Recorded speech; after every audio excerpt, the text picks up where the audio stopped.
అందరికీ నమస్తే అండి. బ్రహ్మర్షి పితామహ పత్రిజీ గారికి, వంశీ మాస్టర్ గారికి, ప్రవీణ మేడం గారికి నా ఆత్మ ప్రణామాలు. ఆ, ఆశ్రమ సదస్యులు బుక్ రచయిత అయిన టార్కం సెరడారియన్ గారికి నా ఆత్మ ప్రణామాలు. ఈ బుక్ రీడింగ్ వినడానికి వచ్చిన మాస్టర్స్ అందరికీ కూడా నా కృతజ్ఞతలు. ఫ్రెండ్స్, చాప్టర్ కంటిన్యూషన్ చేసుకుందాము.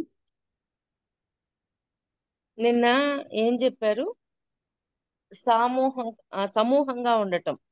ఎప్పుడైతే సమూహంగా ఉండటం అని ఇక్కడంతా కొన్ని కొన్ని సమూహాలుగా ఉంటారు. వ్యక్తిగా ఉన్నప్పుడు కంటే కూడా కుటుంబంగా ఉన్నప్పుడు ఇంకా అర్థమవుతాం. ఈ కుటుంబం కాస్త సమూహం. ఇలాగా ఒక అణువు నుంచి గెలాక్సీలు, యూనివర్సల్ దాకా తీసుకెళ్లారు తారకం గారు. ఏ విధంగా చైతన్యం ఎక్స్పాండ్ అవ్వాలి అనే దాన్ని చెప్పారు. నిజానికి ఇది చాలా క్లిష్ట కాలం. మనం ఉన్నత చైతన్య స్థాయిలోకి చేరే కొద్దీ మనకు తీవ్రమైన వ్యతిరేకత ఎదురై గొప్ప అపాయాలు ఎదుర్కోవాల్సి వస్తుంది. నిజానికి ఇది చాలా క్లిష్టమైన కాలం. మనం ఉన్నత చైతన్య స్థాయిలోకి చేరే కొద్దీ మనకు తీవ్రమైన వ్యతిరేకత ఎదురై గొప్ప అవకాశాలు కాదు, అపాయాలు ఎదుర్కోవాల్సి వస్తుంది అంటున్నారు. అంటే ఎదిగే కొద్దీ పరీక్షలు ఇంకా ఇంకా ఇంకా ఇంకా ఎక్కువ అవుతాయి. మామూలుగా ఎక్కువ పరీక్షలు. ఎదిగే కొద్దీ అవగాహన పరిధి పెరగాలి. పరీక్షలు ఎదురవుతుంటాయి. చాలా క్లిష్టమైన టైం అది అసలు. అది మరి ఎక్కువ అనమాట. నూతన యుగంలోకి ప్రవేశించినప్పుడు జీవితం ఐక్యతను కోరితే మనం వేర్పాటును పెంపొందించుకుంటాము. నూతన యుగంలోకి ప్రవేశించినప్పుడు జీవితం ఐక్యతను కోరితే మనం వేర్పాటును పెంపొందించుకుంటాం.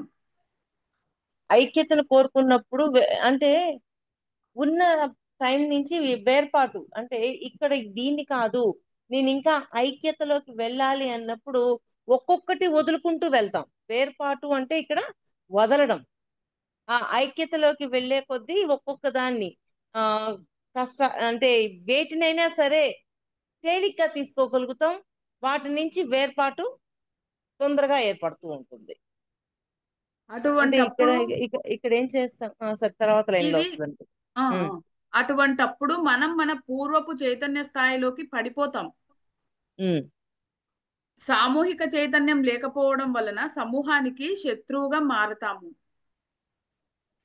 అంటే ఆ చైతన్యంతో కనెక్టివిటీ లేదే అనుకోండి, సమూహానికి కాస్త శత్రువుగా మారిపోతాం. ఎందుకని? ఆ కనెక్టివిటీ లేకపోయినప్పుడు ఆ సమూహాన్ని అర్థం చేసుకోలేకపోతాం. అవగాహన ఉండద్దు. వాళ్ళ యొక్క ప్రతి మాట మనకి నెగిటివ్నే కానొస్తుంటుంది.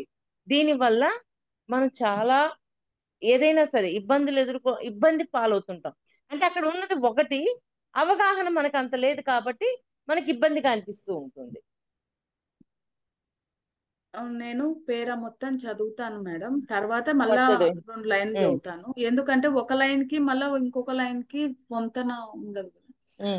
సామూహిక చైతన్యం అనేది నెమ్మదిగా సమూహంలో మిమ్మల్ని మీరు క్రమక్రమంగా కోల్పోవడం ద్వారా సంభవిస్తుంది. ఇది చాలా కష్టం. మనం మన స్వీయ ఆసక్తులతో ముడిపడి ఉండటం వలన ఉన్నత ఆరోగ్యం, ఆనందం, ఉల్లాసాలను పొందలేకపోతున్నాం. ఒంటరిగా ఉండడం అనే ఈ పాత యుగపు ఆలోచనను అది పనిచేయకపోవడాన్ని అధిగమించేది ఎలా? రాజకీయం, విజ్ఞాన శాస్త్రం, సామాజిక శాస్త్రం, మానవ జీవితంలోని అన్ని రంగాలకు ఇది వర్తిస్తుంది. మళ్ళీ చదువుతాను మేడం. సామూహిక చైతన్యం అనేది నెమ్మదిగా సమూహంలో మిమ్మల్ని మీరు క్రమంగా కోల్పోవడం ద్వారా సంభవిస్తుంది. అంటే నేను నాది అనేది కోల్పోతూ ఉంటాం, ఆ చైతన్యంగా మారుతూ ఉంటాం. అందువల్ల ఇదన్నీ కోల్పోయి మన చైతన్యం ఎక్స్పాండ్ అవడం అనేది జరుగుతుంది. ఇది చాలా కష్టం. మనం మన స్వీయ ఆసక్తులతో ముడిపడి ఉండటం వలన ఉన్నత ఆరోగ్యం, ఆనందం, ఉల్లాసాలను పొందలేకపోతున్నాము.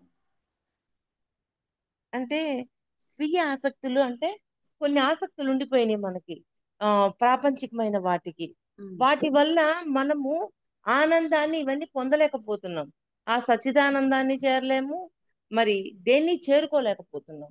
ఆ స్వీయ ఆసక్తులు అంటే కొన్నిటి మీద మోహం, వ్యామోహం ఇట్లాంటివన్నీ ఉండిపోయి ఉన్నాయి లోపల. వాటిని దాటి వెళ్తేనే అసలైన ఆ పరమానందం, ఆ సచ్చిదానందం ఇవన్నీ మనకు అర్థమవుతాయి.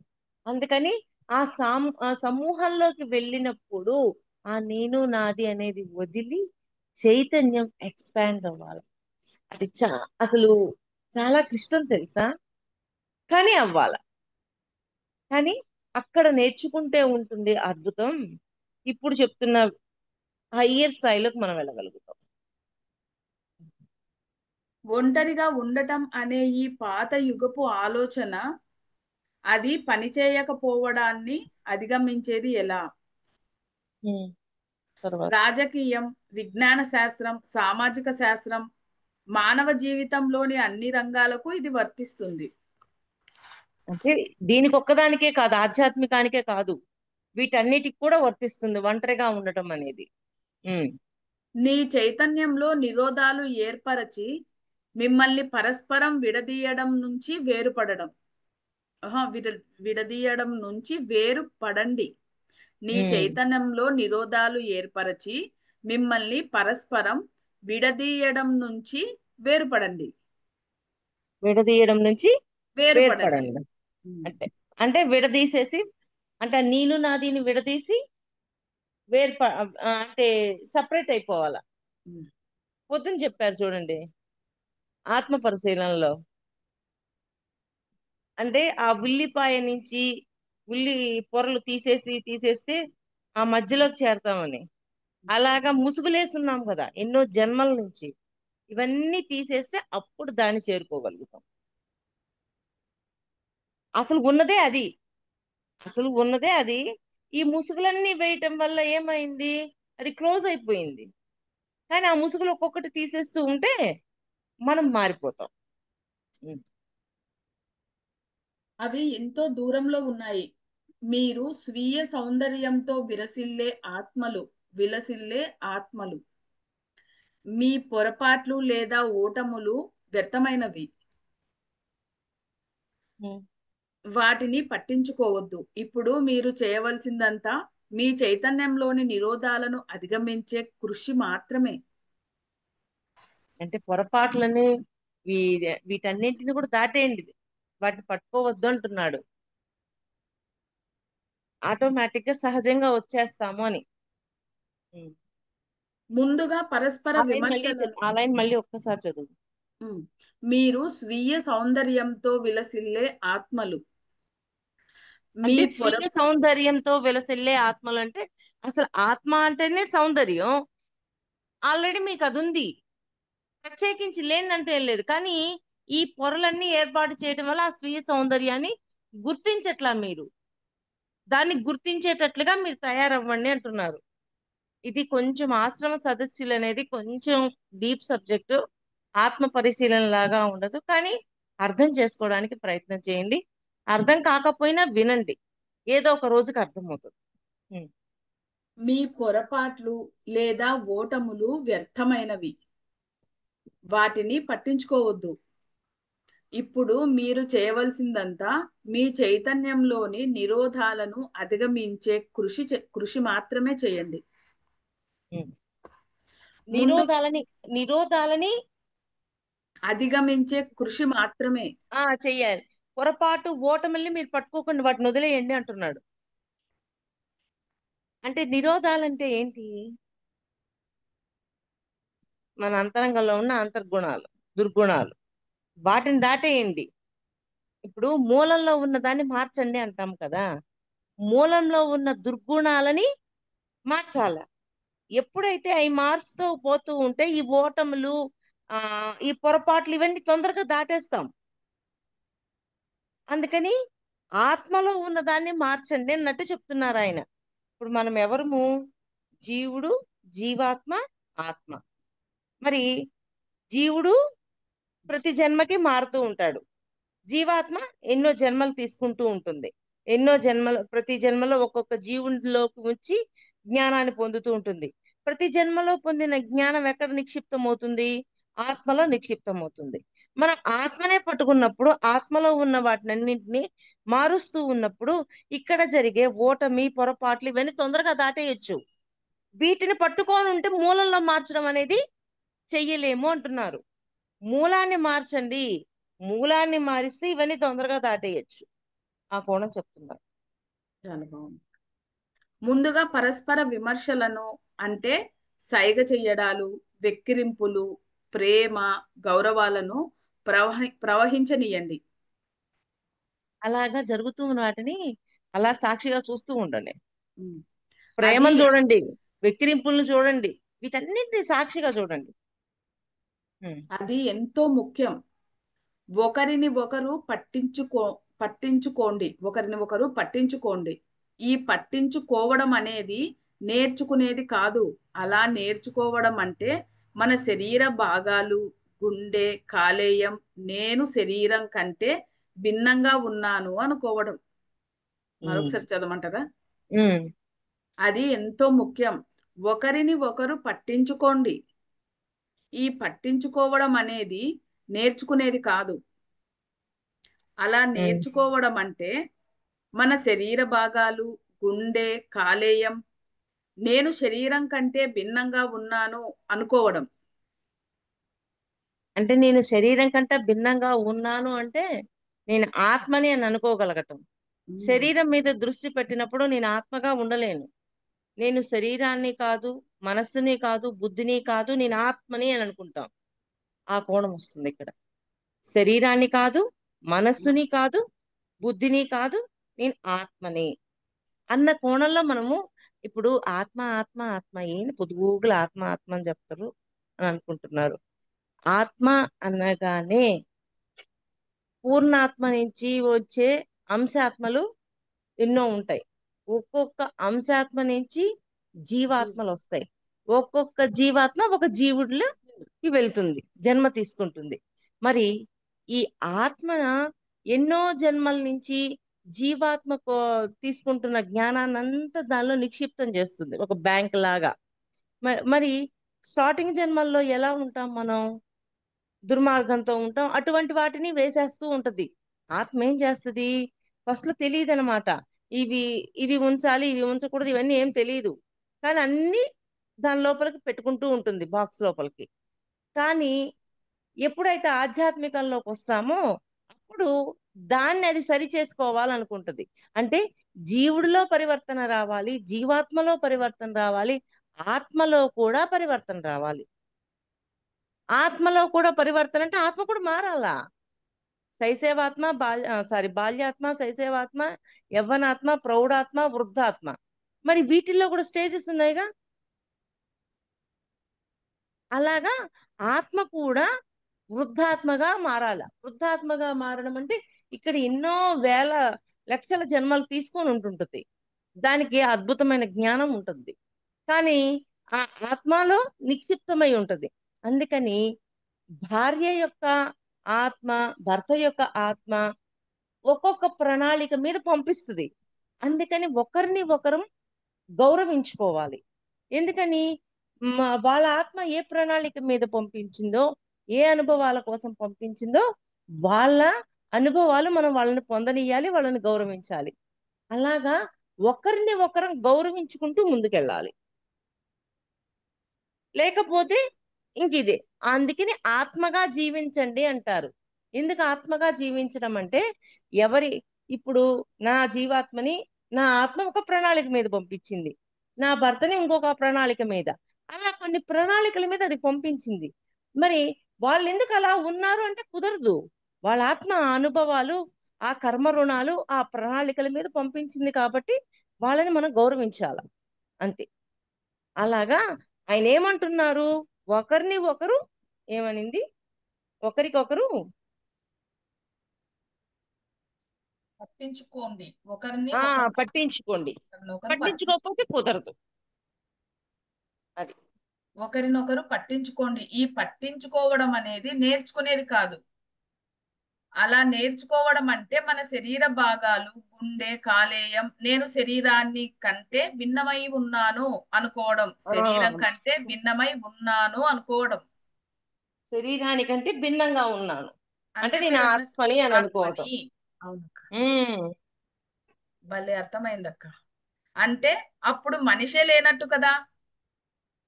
అప్పుడు ఆత్మ అనుకుంటే ఇక్కడ మనిషి ఉంది లేడు. ఏముందంటే ఆ మనిషి అప్పుడు లేనట్టు కదా. ఆత్మగా జీవించగలగడం అంటే అదే కదా. ఉమ్.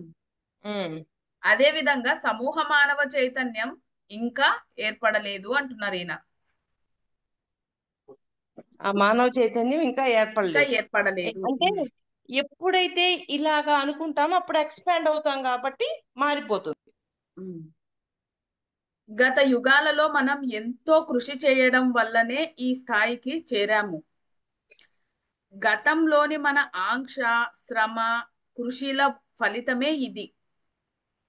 అని చదువుమాలైన గత యుగాలలో మనం ఎంతో కృషి చేయడం వల్లనే ఈ స్థాయికి చేరాము. ఉమ్ గతంలో అంటే మన ఎన్నో యుగాల నుంచి ఉండి మనం ఎంతో కష్టపడి ఇప్పుడు ఈ ఆధ్యాత్మికంలోకి వచ్చాము. ఈ ఆధ్యాత్మిక మార్గంలోకి రావడం కూడా మామూలు విషయం కాదు. ఎన్నో జన్మలు తీసుకున్నామని చెప్తున్నారు, ఎన్నో యుగాలలో. గతంలోని మన ఆకాంక్ష, శ్రమ, కృషిల ఫలితమే ఇది. ఏంటి? గతంలో అంటే గత యుగంలో మనం ఎన్నో చేసి వచ్చామంటున్నారు కదా. అదే గతంలో మన ఆకాంక్ష, శ్రమ, కృషిల ఫలితమే ఇప్పుడు ఇది అంటున్నారు. అది ఈ రోజు ఈ మనం ఎలా స్థాయికి వచ్చాము. ఉన్నాము అంటే ఎన్నో యుగాలు ఎన్నో జన్మలు తీసుకొని ఎంతో కష్టపడి కృషి చేసి ఈ జన్మలోకి వచ్చి ఇలా ఉమ్. ఉన్నాం మనం. ఉమ్. ఇట్లా రావడం కూడా ఏం మామూలు విషయం కాదు. ఊరికే అనుకుంటే వచ్చేది కాదు అది. ఈ కృషిని మనం విచ్ఛిన్నం చేయవద్దు. ఉమ్. అంటే మనం ఈ కృషిని విచ్ఛిన్నం చెయ్యొద్దు అంటే మళ్ళా రాంగ్ రూట్ లోకి వెళ్ళి వెనక్కి వెళ్ళిపో. రాంగ్ రూట్ లోకి వెళ్ళి మళ్ళీ దాన్ని ముందుకు పోనీయాలి కానీ వెనక్కి పోయేటట్లుగా చేసుకోవద్దు. ఉమ్. మనం విశ్వపు ఐక్యత నియమాన్ని అనుసరిస్తున్నాం. ఆ లక్ష్య సాధనలో మనం ఓడిపోకూడదు. ఈ పాయింట్ వినండి. మనం విశ్వపు ఐక్యత నియమాన్ని అనుసరిస్తున్నాము. ఉమ్, ఆ లక్ష్య సాధనలో మనం ఓడిపోకూడదు. ఆ లక్ష్య సాధనలో మనం ఓడిపోకూడదు. మన లక్ష్య సాధన ఎక్కడ ఉండాలా? ఐక్యత వైపు ఐక్యం. ఉండాలి. ఎప్పుడైతే ఐక్యత వైపు మన లక్ష్య సాధన ఉంటుందో మనం ఎప్పుడు దానికోసమే కృషి ఒక్క చేస్తాం. నిమిషం ఆకాంక్షతో ఉంటాము, కృషి చేస్తాము, ముందుకెళ్తాము ఇంకా. ఈ ఐక్యతను మరింత స్వార్థరహితంగా ఈ ఐక్యతను మరింత స్వార్థరహితంగా స్వీయ పరిత్యాగాలు అవసరం. స్వీయ పరిత్యాగాలు, ఒక్కొక్క స్వ పరిత్యాగం అంటే త్యాగం చేసుకుంటూ వెళ్ళిపోవాలా, తప్పదు. స్వార్థరహితంగా మరి స్వీయ పరిత్యాగాలు అవసరం అంటున్నారు. తన సాటి మానవుల కోసం తన జీవితాన్ని పరిచి ఉంచటానికి కంటే గొప్ప ప్రేమ మరేది లేదు. పై లైన్ ఈ లైన్ రెండు చదువుమా. ఈ కృషిని మనం విచ్ఛిన్నం చేయకూడదు. మనం విశ్వపు ఐక్యత నియమాన్ని అనుసరిస్తున్నాము. ఆ లక్ష్య సాధనలో మనం ఓడిపోకూడదు. ఈ ఐక్యతకు మరింత స్వార్థరాహిత్యం, స్వీయ పరిత్యాగాలు అవసరం. స్వార్థరాహిత్యం, స్వీయ పరిత్యాగాలు పరిత్యాగం అవసరం. తన సాటి మానవుల కోసం తన జీవితాన్ని పరిచి ఉంచడానికంటే గొప్ప ప్రేమ మరేదీ లేదు. అది ఎంత పరిత్యాగం అంటే స్వీయ పరిత్యాగం, ఆ త్యాగం అనేది ఉండాలి, ఇవన్నీ ఉండాలి. ఇప్పుడు ఒక పూర్ణాత్మ నుంచి ఎన్నో అంశాత్మలు వచ్చాయి, ఒక్కొక్క అంశాత్మ నుంచి ఎన్నో జీవాత్మలు వచ్చాయి. మరి జీవాత్మలు ఇక్కడ జీవుడు, ఇక్కడ ఈ భూమిని నడిపించే ఈ పరమాత్మ మనకి జీవుణ్ణి గిఫ్ట్ గా ఇచ్చి ఆ జీవాత్మ నాలెడ్జ్ తీసుకోవడానికి అవకాశం ఇస్తాడు పరమాత్మ. ఓకే, అంటే ఫైనల్ గా ఏ జీవాత్మలైనా ఆత్మ నుంచే వచ్చాయి. మళ్ళీ వెనక నుంచి ముందుకు పోండి, మళ్ళీ ప్రతి ఆత్మ పూర్ణాత్మ నుంచే వచ్చాయి. అంటే మొత్తం ఒకటే కదా, ఎక్కడ కాకుండా పోయాం, ఒకరం కాకుండా. ఒక్క క్షణము మీరు ఇమాజిన్ చేయండి దాన్ని. ఎలాగా? ఒక పూర్ణాత్మ నుంచి అంశాత్మలు వచ్చాయి, ఓకే, ఈ అంశాత్మలన్నీ పూర్ణాత్మలే కదా, పూర్ణాత్మే కదా, ఒక ఆత్మ నుంచి వచ్చినాయే కదా. మరి ఈ అంశాత్మలన్నీ ఒక్కొక్క అంశాత్మ నుంచి ఎన్నో జీవాత్మలు వచ్చాయి. మరి ఈ జీవాత్మలన్నీ ఒక ఆత్మ ఒక 10 జీవాత్మలను తీసుకుందనుకో, ఈ 10 జీవాత్మలకి మూలమైంది ఆత్మ, ఈ ఆత్మలన్నింటికి మూలమైంది పూర్ణాత్మ. మరి అంతా ఒక్కటే కదా, కాంది ఎక్కడుంది చెప్పండి? ఎప్పుడైతే ఒక్కసారి ఆ ఇమాజిన్ లోకి వెళ్తామో, ఆ భావంలోకి వెళ్తామో, ఆ ఐక్యతలోకి వెళ్తామో, అప్పుడు మనలో ఆ స్వార్థము ఇవన్నీ ఏమీ ఉండవన్నమాట. ఆ స్వార్థాన్ని దాటిపోతాం, స్వీయ పరిత్యాగంలోకి వెళ్ళిపోతాం. త్యాగం చేయాలనిపిస్తుంది. విమర్శించే వాడిని మేము చూస్తుంటాం, వాడితో మళ్ళీ తిరిగి స్నేహం చేద్దాం, ఎవరు వాడు నేను ఒకటే కదా, వాడికి తెలియదు, తెలియక అన్నాడు అంతే అని ఆ స్వీయ పరిత్యాగంలోకి వెళ్ళిపోతాం. అద్భుతంగా ఉంటుంది ఆ ఐక్యత. ఒక్కసారి మీరు ఇమాజిన్ చేయండి మీకు మీరుగా, అప్పుడు ఒకసారి అప్పుడు మీకు అనిపిస్తుంది అనమాట, ఓ ఇదే అని. నిజాయితీగా చెప్పండి, ఈ ప్రపంచంలో జీవితాన్ని వారి కోసం అర్పించగలిగిన వారు ఎవరైనా ఉన్నారా? ఉమ్. క్రీస్తు దేవుడు ప్రపంచాన్ని ప్రేమించాడు, అందుకే తన కుమారుడిని పంపాడు అని చెప్పాడు. ఆ కుమారుడు మానవాళిని ఎంతో ప్రేమించడం వలన దానికోసం తన జీవితాన్నే అర్పించాడు, అందరితోనూ ఏకత్వాన్ని చూపించాడు. ఉమ్. కొంతమంది ఎంతో జ్ఞానం సంపాదించి కూడా కనీసపు ప్రేమ, సానుభూతి, కలుపుగోలుతనం లేకుండా ఉండటం ఎంతో భయానకం. అంతే, ప్రేమ, సానుభూతి, కలుపుగోలుతనం ఇవన్నీ లేకపోవడం చూపించలేకపోవడం ఎంతో ఎంతో భయానకం. భయానకం. ఉమ్. ఏం లాభం ఇవన్నీ లేకపోతే? ఉమ్. సంఘటనలను, మనుష్యులను మరింత చిత్తశుద్ధితో చూడటం ముఖ్యం. సంఘటనలను, మనుష్యులను. మనుష్యులను మరింత చిత్తశుద్ధితో చూడటం ముఖ్యం. ఉమ్. చిత్తశుద్ధి ఎ- అంటే ఏంది? చూసేటప్పుడు సద్బుద్ధితో చూసినప్పుడు ఒక విధంగా ఉంటది, సరి అయిన బుద్ధితో చూడనప్పుడు ఒక రకంగా అర్థమవుతారు మనుషులు. అందుకని ఆ చిత్తశుద్ధితో చూడండి. మీ అవగాహన పరిధి పెంచుకుంటూ, మీ అవగాహన సరిగా ఉండేటట్లుగా ఎదుటి వారి మీద గమనించండి. అప్పుడు ఎవ్వడు, అసలు ఇక్కడ సృష్టిలో శత్రువు లేడు, అసలు ఏమి అనిపించదు అసలు. మహాతర్ బాబాజీ చెప్తారు చూడండి, పరకాయ ప్రవేశం. ఆ పరకాయ ప్రవేశం చేసినప్పుడు ఎదుటి వారిలోకి పోయి మనం నిలబడ్డాం, అక్కడ సిచ్యువేషన్ అంతా ఒక్కసారి చూసినప్పుడు ఏమనిపిస్తుంది? వా, ఇంతేనా, దీనికోసం నేను ఇంతగా రియాక్ట్ అవుతున్నాను అని అనిపిస్తుంది. అక్కడ అనిపించగానే మళ్ళీ మన ప్లేస్ లోకి వచ్చేయాలి. అప్పుడు చూడండి అసలు ఎంత అద్భుతంగా ఉంటుందో. ఈసారి మీరు ప్రాక్టికల్ చేయండి, ఏదైనా సరే ఒకసారి ప్రాక్టికల్ చేయండి. మీ ఎదురుగా ఉన్న వ్యక్తి కోప్పడుతున్నారు, అరుస్తున్నప్పుడు మీరు ఆ వ్యక్తి ప్లేస్ లోకి వెళ్ళిపోండి. అసలు ఎందుకు అరుస్తున్నాడో ఒకసారి అంతా అబ్జర్వ్ చేయండి. అప్పుడు అర్థమవుతుంది, ఓ దీనికోసమేనా అరుస్తున్నారు అని. మళ్ళీ మీ ప్లేస్ లోకి వచ్చేయండి. మీ ప్లేస్ లోకి వచ్చాక అక్కడ ఏమనిపిస్తుంది? చాలా తేలిక అనిపిస్తుంది. ఓ పోతే పోనీ అరిస్తే అరిచాడులే, ఏముందిలే అని చాలా తేలిక అయిపోతాం. కానీ వాళ్ళ ప్లేస్ లోకి వెళ్ళి వాళ్ళ భావాన్ని మాత్రం గ్రహించలేకపోతే మళ్ళీ మన ప్లేస్ లోనే ఉంటే మనకెప్పుడు ఎదుటోడు ఏదో ఒక విధంగా రాంగ్ గానే అర్థమవుతాడు. అలాగా చేస్తూ చేస్తూ ఉండే కొద్దీ మన అవగాహన పరిధి మారిపోతుంది నిజంగా. ఆ ప్రాక్టికల్ చేసి చూడండి. ఏంటి? పరకాయ ప్రవేశం అంటే వాడి ప్లేస్ లోకి వెళ్ళి ఎందుకు వాడు అలా అంటున్నాడు, ఏంటి ఏంటి అని కారణం చూడండి. నేర్చుకోవడం కూడా చాలా ఫాస్ట్ గా నేర్చేసుకుంటాం, అవగాహన కూడా తొందరగా పెరిగింది. అది నేర్చుకోవడానికి నాకు 5 సంవత్సరాలు పట్టింది మేడం. ఎంతకాలం మనల్ని మనం మోసం చేసుకుంటాం? ఆ వంచన పని చెయ్యదు. ముందుగా మీలో ప్రతి ఒక్కరి మధ్య ఉన్న అడ్డంకులను తొలగించండి. ఆవిడ వస్త్రధారణ ఎలా ఉందో చూసావా? ఆయన ఉపన్యాసం ఏమీ బాగోలేదు. మీ పనులు అవి కాదు, వాటిని మర్చిపోండి. వాటి వల్ల మీకు ఏ ప్రయోజనము లేదు. విశ్వంలో గొప్ప శక్తి మరి విజయం హృదయాన్ని గెలవడమే.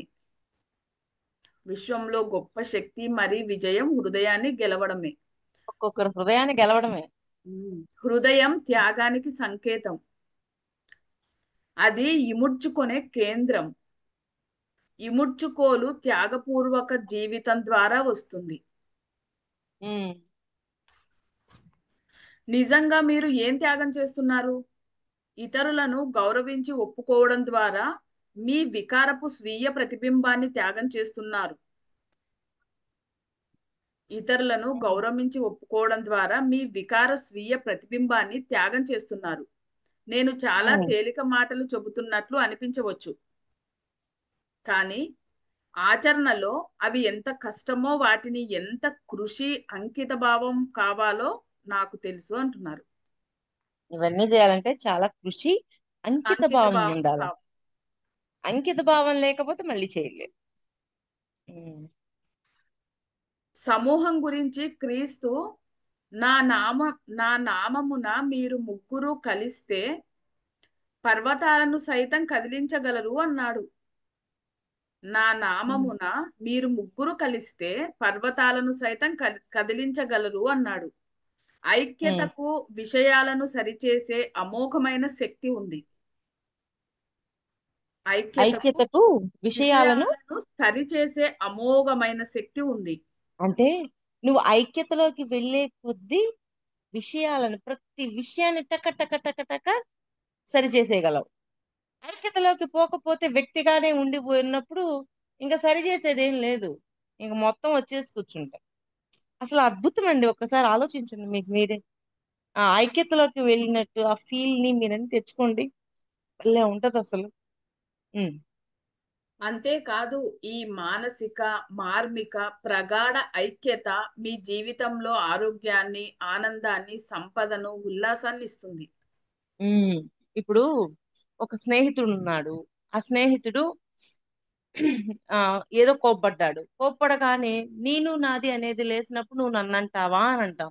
కానీ అవగాహన మారినప్పుడు ఆ సరేలే స్నేహితుడే కదా, ఆ స్వతంత్రం ఉంది కాబట్టి అరిచాడు అన్నప్పుడు ఎలా ఉంటది అవగాహన? అలా అనుకుండే కొద్దీ ఎంతో మందిని కలేసుకొని పోగలుగుతావు. అలా అనుకోనప్పుడు కలేసుకొని పోగలమా? ఎవరితోనైనా కలేసుకొని పోలేము. ఏమైంది, ఒక కృష్ణుడు అంతటి వాడికే తప్పలేదు నీలాప నిందలు. ఏ మనం కూడా ఓకే అంటే అన్నారులే తెలీదు అని అనుకొని వదిలేయగలిగినప్పుడు ఉన్న ప్రశాంతత, నువ్వు నన్నంటావా అన్నప్పుడు ఉండే లోపల చిరాకు, రెండు డిఫరెన్స్ ఆలోచించండి. ఎప్పుడైతే ఇలాగా ఉంటూ ఉంటామో మనం అందరినీ కలేసుకొని పోయే కొద్దీ ఆ ఐక్యత నుంచి ఆ ఏకత్వంలోకి మనం వెళ్ళగలుగుతాం. ఎవరో కాదు కదా, మనం అందరం ఒక పూర్ణాత్మ నుంచి వచ్చిన వాళ్ళమే కదా. ఇప్పుడు నలుగురు పిల్లలు ఉన్నప్పుడు మనందరము అన్నదమ్ములం, అక్క చెల్లెళ్ళం, మనందరం కలిసి ఉండాలి, మనందరం ఒక తల్లికి పుట్టిన బిడ్డలం అని అనుకుంటాం. అలాగే ఒక పూర్ణాత్మకు పుట్టిన వాళ్ళం మనమందరం. మరి మనందరం మధ్యలో కలిసిపోక్కర్లేదా? ఒక తల్లికి పుట్టిన బిడ్డలం అందరం ఎలా కలిసిపోవాలనుకుంటున్నామో ఒక పూర్ణాత్మ నుంచి వచ్చిన మనమందరము కలిసి ఉండాలని అనుకున్నప్పుడు ఎలా ఉంటుంది? అసలు ఆ ఐక్యత ఎంత హ్యాపీనెస్ ఇస్తుంది. అది దాన్ని పట్టుకోండి, అప్పుడు అవగాహన మారుతుంది. వేటిని పట్టించుకోము. ఏంటి ఇందాక చెప్పారు కదా, రెండు పాయింట్లు చెప్పారు గుర్తు రావట్లే. అవన్నీ వదిలేయగలుగుతాము. ఓటమి, వీటన్నింటి పొరపాట్లు, ఓటమిని కూడా వదిలేయగలుగుతుంటాము. అసలు ఎమ్మన్నే అందరితో ముందుకెళ్ళిపోగలుగుతాం. ఆరోగ్యాన్ని, ఆనందాన్ని, సంపాదన, ఉల్లాసాన్ని ఇస్తుంది ఈ మానసిక మార్మిక ప్రగాఢ ఐక్యత. ఇవన్నీ ఇచ్చేస్తుంది. ఎంత అద్భుతం. అది అందుకని ఆ ఐక్యతలోకి, ఏకత్వంలోకి వెళ్దాం. మాధవి ఇంక చాలు, మళ్ళీ ఆ గ్రూప్ వాళ్ళు మాస్టర్స్ ఒక్క 5 minutes మీకు రికార్డింగ్ ఆపు.